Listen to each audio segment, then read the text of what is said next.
इस कहानी की शुरुआत में हम देखते हैं कि एक ईश नाम का आदमी जंगल के बीच में अकेला रहता है। वह एक बायोलॉजिस्ट है और अपनी रिसर्च की वजह से शहर से बहुत दूर जंगल में रहता है। अब एक दिन रिसर्च के दौरान उसे जंगल का एक जहरीला सांप काट लेता है, जिससे वो बहुत घबरा जाता है और उसका फोन भी नीचे गिर जाता है। अब वो किसी को मदद के लिए कॉल भी नहीं कर सकता, इसलिए उसने खुद ही अपना जहर निकालने की कोशिश की और हाथ को काट लिया, लेकिन इसका कोई असर नहीं हुआ। घर जाकर भी उसने हाथ काटा, लेकिन अब देर हो चुकी थी। जहर उसके शरीर में तेजी से फैल रहा था और उसका दिमाग हलूसिनेट करने लगा था।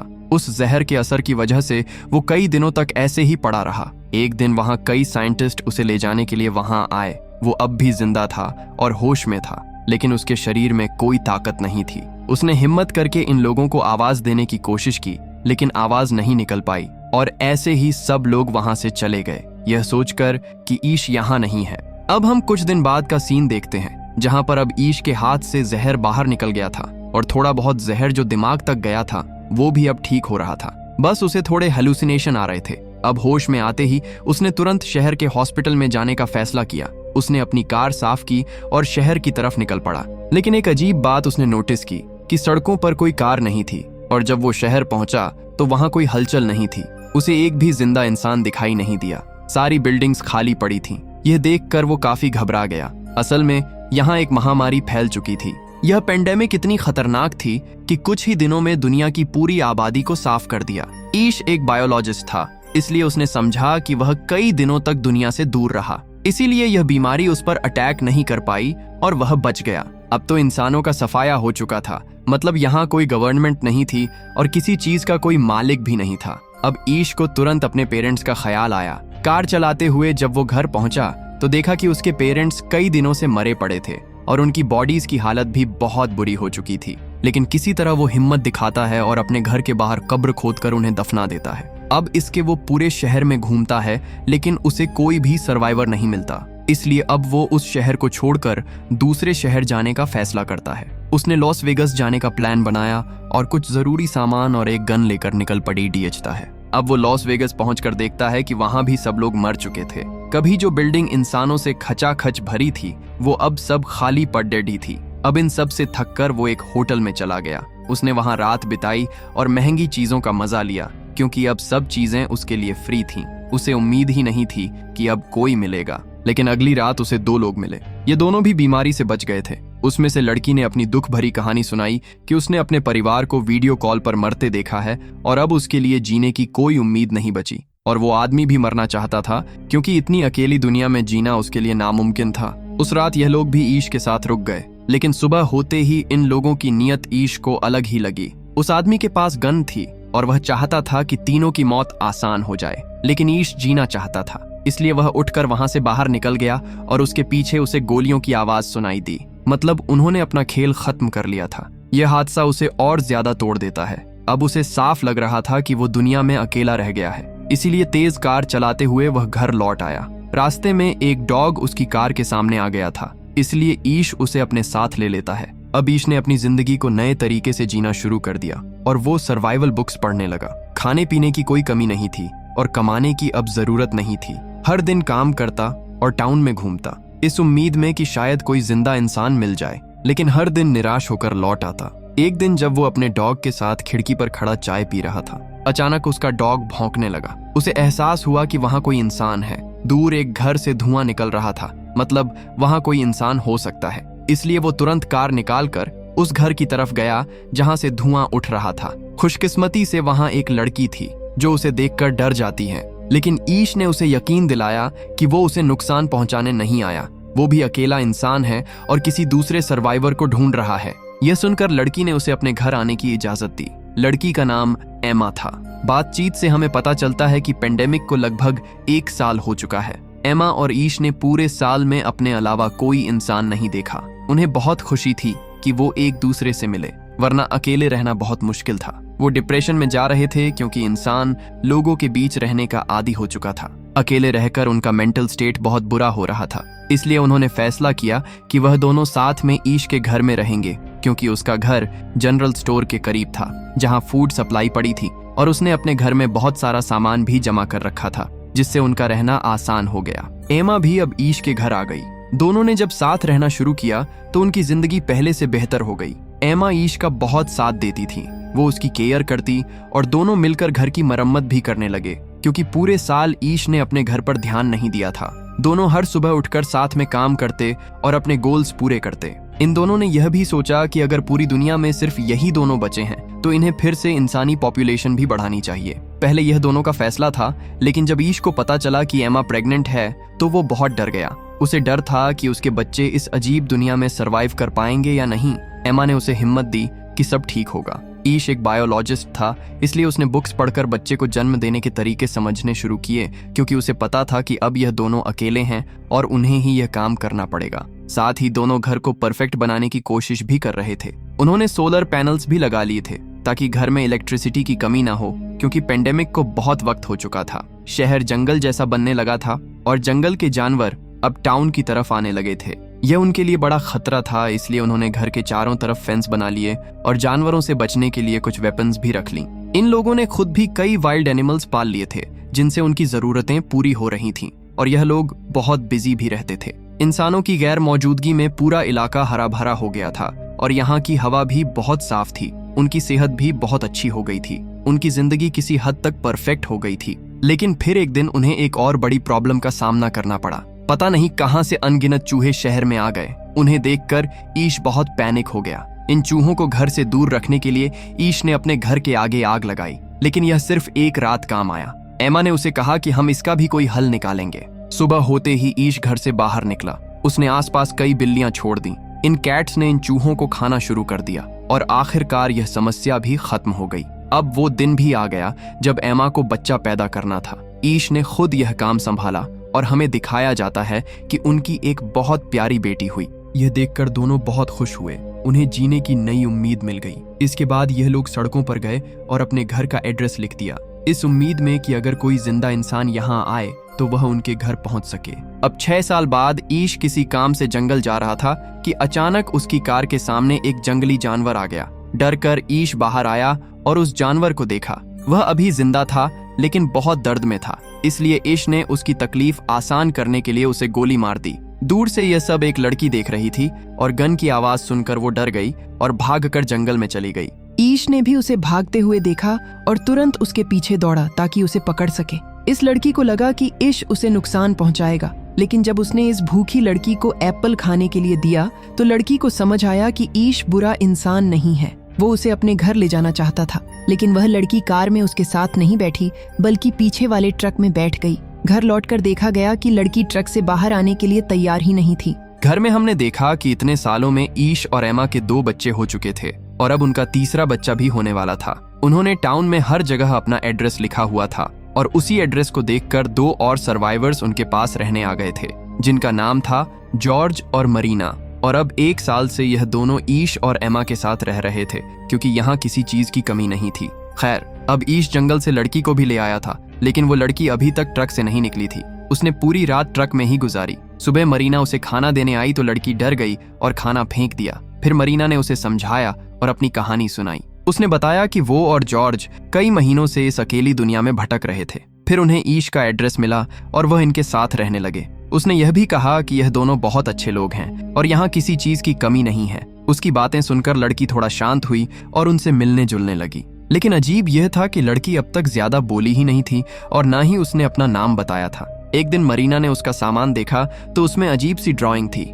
साथ ही उसे एक लेटर मिला जिसमें उस बच्चे का नाम लिखा था। उस लेटर में लिखा था कि पेंडेमिक के दौरान उसके पिता ने उसका शोषण किया, जिसकी वजह से अब वह हर इंसान के सामने अपने आप को बेच देती है। ये लेटर उसकी माँ ने लिखा था, जिसमें उसने लिखा था कि जब वो मर जाएगी तो जो भी इसे पाए वो इसका ख्याल रखें। यह जानकर सब लोग ईवी का और भी ज्यादा ख्याल रखने लगे। उसी रात एमा ने तीसरे बच्चे को जन्म दिया, जिससे सब लोग बहुत खुश हो गए। 1 साल ऐसे ही बीत गया। एक दिन उन्हें खबर मिली कि उनके इलाके में कोई आया है। सब डर गए। छोटे बच्चों को अंदर भेज दिया गया और सारे बड़े लोग वेपन लेकर बाहर निकले, ये देखने की कौन आया है। उन्हें पता चला कि यह सर्वाइवर्स का एक ग्रुप था जिसमें 4 लोग थे। ये लोग भी ईश और एमा का एड्रेस देख कर आए थे। इनमें से एक डॉक्टर थी, मॉली। उसने बताया कि इतने सालों में उसे सिर्फ ये 4 जिंदा लोग मिले हैं और अब वह पहली बार ईश के परिवार से मिल रही है। उनके चेहरे और बातें साफ दिखा रही थीं कि वो किसी को नुकसान नहीं पहुंचाएंगे। इसलिए ईश और एमा ने भी उन्हें अपने परिवार में शामिल कर लिया। वैसे भी यहाँ किसी चीज की कमी नहीं थी, अब सब मिलकर एक बड़ा सोसाइटी बना सकते थे। ईश ने इन नए लोगों को सर्वाइवल के रूल्स समझाए कि हमेशा अपने वेपन साथ रखना है, क्योंकि अब यह दुनिया जंगल जैसी हो गई है। कभी भी जंगली जानवर सामने आ सकते हैं। जब भी सप्लाई लेने बाहर जाना हो तो हमेशा ग्रुप में जाना होगा, वरना कोई भी जंगली जानवर या और खतरा उन्हें नुकसान पहुंचा सकता है। ये सारे रूल्स बताने के बाद सब सप्लाई लेने बाहर गए। मॉली जो डॉक्टर थी, वो मॉल और हॉस्पिटल से बहुत सारी चीजें लेकर आई जो उनकी कम्युनिटी के काम आ सकती थी और जिनसे सबका इलाज हो सकता था। साल ऐसे ही बीतते गए और हमें पता चलता है कि इस पूरे ग्रुप में अब बहुत सारे बच्चे हो गए थे। बाकी कपल्स के भी बच्चे हो गए थे। अब उनकी कम्युनिटी बढ़ रही थी।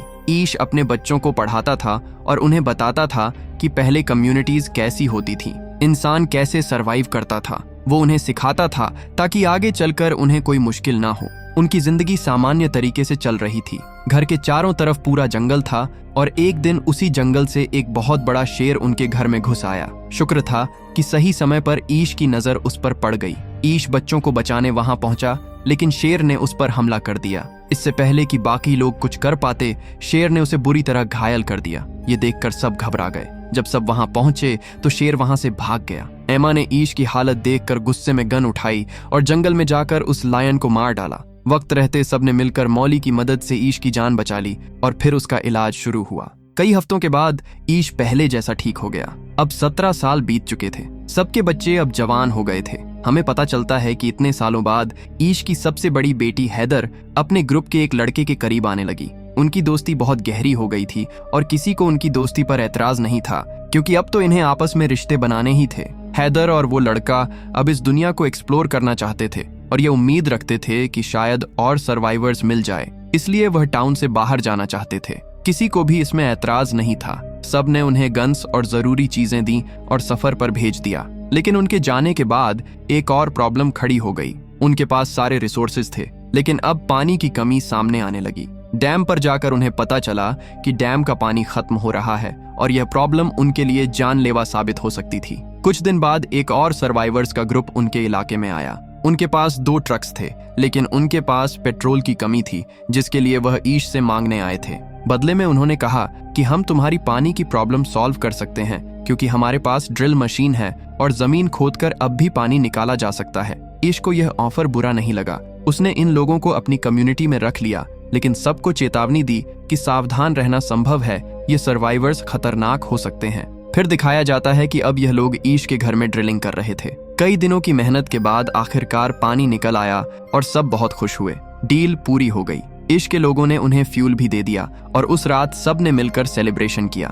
सुबह होते ही इन लोगों को यहाँ से निकलना था, लेकिन ईश ने देखा कि इस ग्रुप का लीडर चार्ली रात में चुपके से उनके एक कमरे से बाहर निकल रहा था और बाहर एक आदमी उसे देख रहा था। जब वह जाकर देखता है तो उसे पता चलता है कि उसने ईवी को टॉर्चर किया है। ईश ने तुरंत अपनी पूरी कम्युनिटी को इसके बारे में बता दिया। यह सचमुच बहुत खतरनाक था। ईवी ने बताया कि चार्ली कह रहा था कि अब वो यहाँ से कहीं नहीं जाएगा, क्योंकि यहाँ बहुत सारे सप्लाई हैं और उसके पास बहुत सारे गन्स भी हैं। ये सुनकर सब डर गए और ईश को लगा कि अब उसे चार्ली को मार देना चाहिए। अगर वह चार्ली को नहीं मारेगा तो चार्ली पूरी कम्युनिटी को खत्म कर देगा, जिसे इतने सालों बाद बनाया गया है। सब चार्ली को मारने का इंतजार कर रहे थे, लेकिन कुछ लोगों ने कहा कि इस दुनिया में वैसे ही बहुत कम लोग बचे हैं। अगर हम चार्ली को मार देंगे तो पॉपुलेशन और भी कम हो जाएगी। तब ईश ने कहा कि अगर हमने चार्ली को नहीं मारा तो हम सब भी मर जाएंगे। फिर सबने एक प्लान बनाया और बाहर जाकर चार्ली को चारों तरफ से घेर लिया। चार्ली कुछ कह पाता उससे पहले ईश ने हथौड़े से उसकी जान ले ली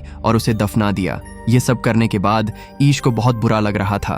उसने पहली बार अपनी जान के लिए किसी को मारा था। वह जानता था कि यह गलत नहीं है।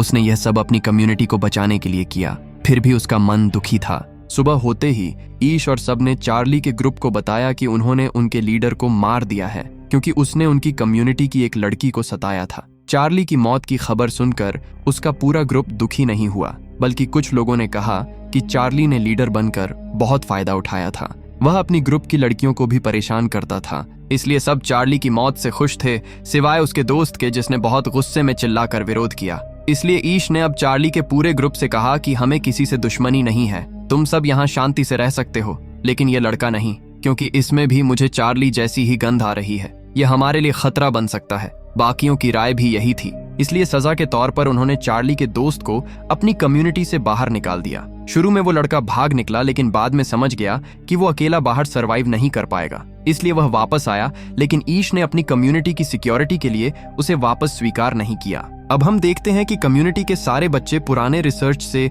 एक प्लेन बनाने की कोशिश कर रहे थे। उन्हें यकीन था कि कुछ ही दिनों में वो प्लेन तैयार कर लेंगे, लेकिन उससे पहले उनकी कम्युनिटी को एक और बड़ी समस्या का सामना करना पड़ा। कई लोग उसी वायरस से इन्फेक्ट हो गए जो 20 साल पहले फैला था। अब तक सारे सर्वाइवर्स इम्यून थे।